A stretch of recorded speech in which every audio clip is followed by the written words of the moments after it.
so small, said the mole. Yes, said the boy, but you make a huge difference. What do you want to be when you grow up? Kind, said the boy. What do you think success is? Asked the boy.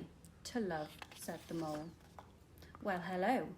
Do you have a favourite saying? Asked the boy. Yes, said the mole. What is it?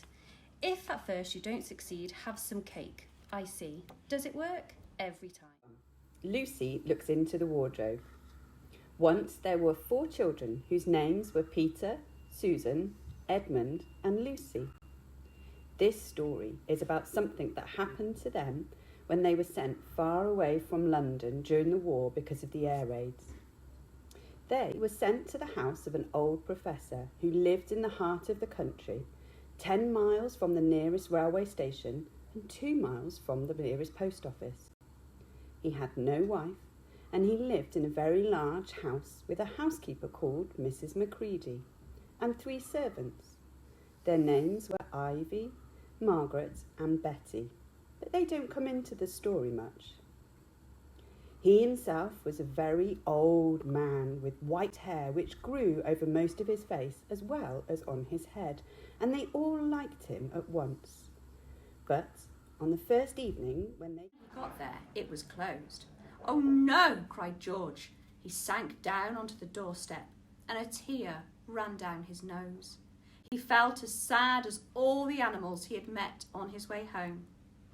Then, out of the corner of his eye, he saw a bag with something familiar poking out of the top. George took a closer look.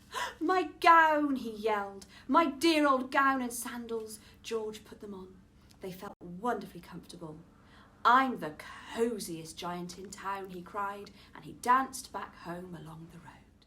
This hobbit was a very well-to-do hobbit, and his name was Baggins. The Bagginses had lived in the neighbourhood of the hill for time out of mind, and people considered them very respectful. Not only because most of them were rich, but also because they never had any adventure or did anything unexpected. You could tell what a Baggins would say on any question without the bother of asking him. This is a story of how Baggins had an adventure and found himself doing and saying things altogether unexpected. In the beginning, the world was empty. Darkness was everywhere, but God had a plan. God separated the light from the darkness. "Let there be light," he said, and the light turned on. He called the light day and the darkness night. That was the end of the very first day. Then God said, "I will divide the waters." He separated the waters in the clouds above from the waters in the ocean below. He called the space between them sky, and that was the end of the second day. Next, God rolled back the waters and some dry ground appeared. He made plants of many shapes and colours. He made mountains, hills and valleys, and that was the end of the very third day. Said Bernard. "Not now, Bernard," said his father. "Hello, Mum," said Bernard. "Oh, not now, Bernard," said his mum. "There's a monster in the garden and he's going to eat me," said Bernard. "Not now, Bernard," said his mum. Bernard went into the garden. "Hello, monster," he said to the monster. The monster ate Bernard up, every bit. Then the monster went indoors. Night, the boy couldn't sleep for disappointment. He wanted to help the penguin, but he didn't know how. The next morning, he discovered that penguins come from the South Pole. But how could he get there? He ran down to the harbour and asked a big ship to take them to the South Pole, but his voice was much too small to be heard over the ship's horn. So together, he and the penguin would row to the South Pole. The boy took his rowboat out of the cupboard and they tested it for size and strength. They packed everything they would need, and together they pushed the rowboat out to sea. They rowed south for many days and nights with the boy telling stories all the way. The penguin listened to everything that the boy said. Finally, the big day came. Joe took off his diamond-encrusted watch and put his gold pen in the drawer. He looked at the designer black snakeskin bag his dad had bought him for his first day at his new school and put it in his cupboard. Even the bag that bag had come in was too posh. but he found an old plastic one in the kitchen and put his school books in that. Joe was determined not to stand out. From the back seat of his chauffeur-driven Rolls-Royce, he passed the local comprehensive many times on his way to St Cuthbert. But I can't help it if I'm growing fast, Grandma, George said. Of course you can, she snapped. Growing's a nasty, childish habit.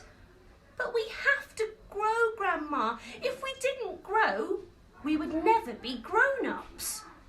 Rubbish, boy, rubbish, she said. Look at me. Am I growing? Certainly not. But you did once, Grandma. Only very little, the old woman answered. I gave up growing when I was extremely small, along with the other nasty childish habits like laziness and disobedience and greed and sloppiness and untidiness and stupidity. You haven't given up any of these things, have you? I'm still only a little boy, Grandma. This story starts with Mr. Lazy being fast asleep in bed. In Sleepyland they call that being slow asleep. He spends rather a lot of time in bed. It's his favourite place to be. He opened his eyes, yawned again and went back to sleep. Later Mr. Lazy opened his eyes again, yawned again and went back to sleep again. Much later Mr. Lazy got up and went to make his breakfast. We say breakfast, although it was really tea time. He put on the kettle to boil to make some tea. Kettles take 2 hours to boil in Sleepyland. Then he toasted a slice of bread. Bread takes 3 hours to go brown in Sleepyland. Toast never gets burnt there. You are a very sweet girl, Chloe. It's lovely that you would take the time to talk to a tramp. There, but for the grace of God, go you and I. Thanks, Raj. Chloe went a little red, embarrassed by his compliment. Now, what can you buy your homeless friend for Christmas? Said Raj, as he scoured around his disorganised shop. I have a box full of Teenage Mutant Ninja Turtle stationery sets I can't seem to shift. Yours for only $3.99. In fact, buy one set, get 10 free.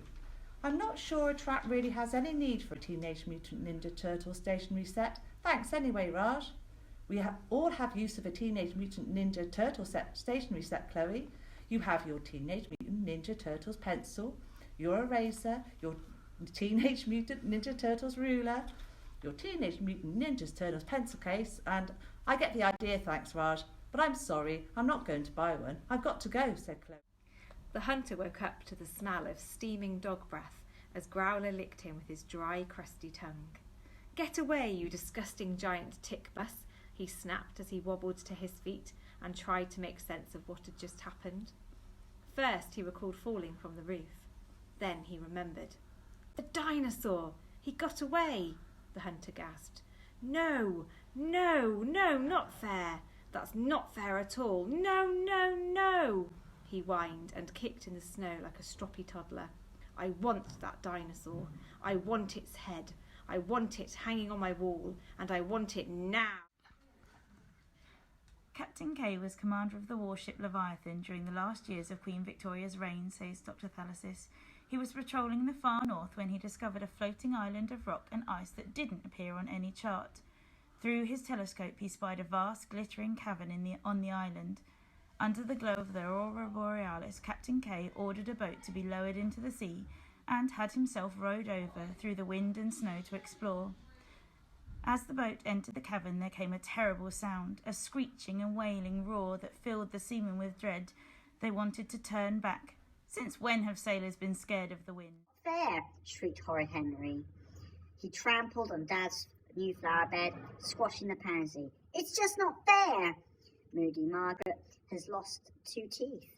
Sour Susan has lost 3. Clever Claire lost 2 in one day. Rude Ralph has lost 4. 2 top, 4 bottom, and could spit blackboard to the blackboard from his desk. Greedy Graham's teeth were pouring out. Even Weepy William had lost 1, and that was ages ago. Every day someone swaggered into school, showing off their big black toothy gap and waving 50 pence or even £1 that the Tooth Fairy had bought them. Everyone, that is, but Henry. It's not fair, shouted Henry again. He yanked on his teeth, he pulled, he pushed, he tweaked, and he tugged. They would not budge. Feelings are all stirred together, so his colours are too. I know. Let's put each feeling in a different jar so we can have a look at it more closely. I can help if you like. This is happiness. It shines yellow like the sun and twinkles like the stars. This is sadness. It's gentle like the blue rainy day. This is anger. It blazes red like a fire. This is fear. It is dark like the night and hides in the shadows like a scaredy cat. This is calm. It is quiet like the trees and soft like their leaves. But what is this? You look different. How do you feel now?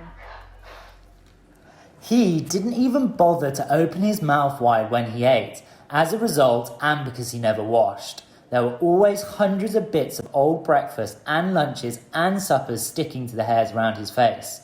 They weren't big bits, mind you, because he used to wipe those off with the back of his hand or on his sleeve while he was eating. But if you look closely, not that you'd ever want to, you'd see tiny little specks of dried up scrambled eggs stuck to his hairs, and spinach and tomato ketchup and fish fingers and minced chicken livers and all the other disgusting things he liked to eat. If you look closer still, hold your noses, ladies and gentlemen, if you peered deep into the moustachy bristles sticking over his upper lip, you would probably see much larger objects that escaped the wipe of his hands. Things that had been there for months and months, like pieces of maggoty green cheese or mouldy old cornflakes, or even slimy tails of tins sardines. The thing about mothers and fathers, even when their own child is the most disgusting little blister you could ever imagine, they still think that he or she is wonderful. Some parents go further. They become so blinded by adoration they manage to convince themselves their child has qualities of genius. Well, there is nothing very wrong with this at all. It's the way of the world. It's only when the parents begin telling us about the brilliance of their own revolting offspring then that we start shouting, "Bring us a basin, we're going to be sick." She liked to exude a little French sophistication, throwing colourful silk scarves over her shoulder with mock nonchalance and devouring 4 packs of croissants from the Tesco Metro at break time. "Sorry, Miss Windsor," said Lisa. Dennis and Lisa smiled at each other. Dennis got back to his lines. "I must not header balls into the headmaster's window. I must not header balls into the headmaster's window. I must not header balls into the headmaster's window." He looked over at what Lisa was doing.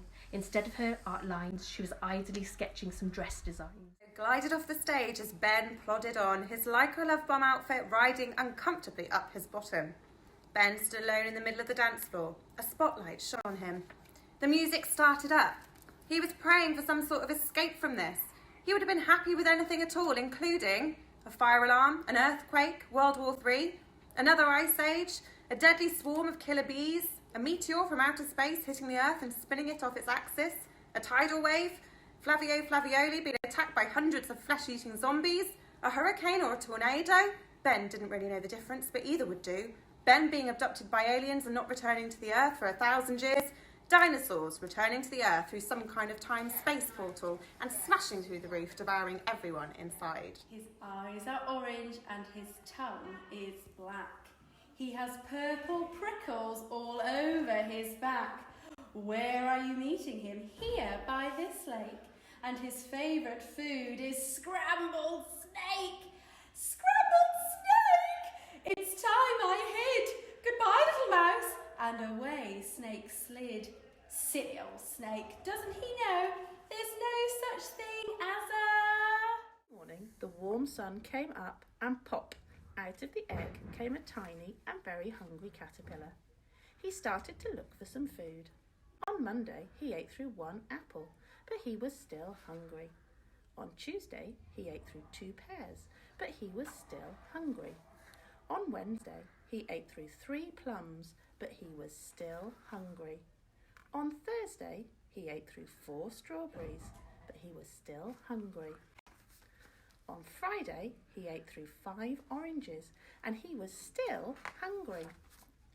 On Saturday, he ate through 1 piece of chocolate cake, 1 ice cream cone, 1 pickle, 1 slice of Swiss cheese, 1 slice of salami, 1 lollipop, 1 piece of cherry pie, 1 sausage, 1 cupcake, 1 slice of watermelon.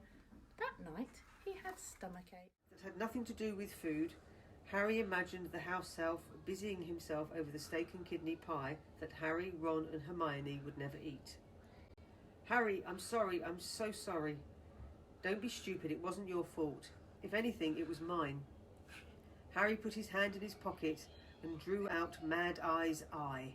Hermione recoiled, looking horrified. Umbridge had stuck it to her office door to spy on people. I couldn't leave it there, but that's how they knew there were intruders. Before Hermione could answer, Ron groaned and opened his eyes. He was still grey and his face glistened with sweat. How do you feel? Hermione whispered. Oh, lousy, croaked Ron, wincing as he felt his injured arm. Where are we? In the woods where they held the Quidditch World Cup, said Hermione. I wanted somewhere enclosed, under cover, and this was... There was a sweet donkey who lived on the heath. She was so funny with her false teeth. Ee-aw!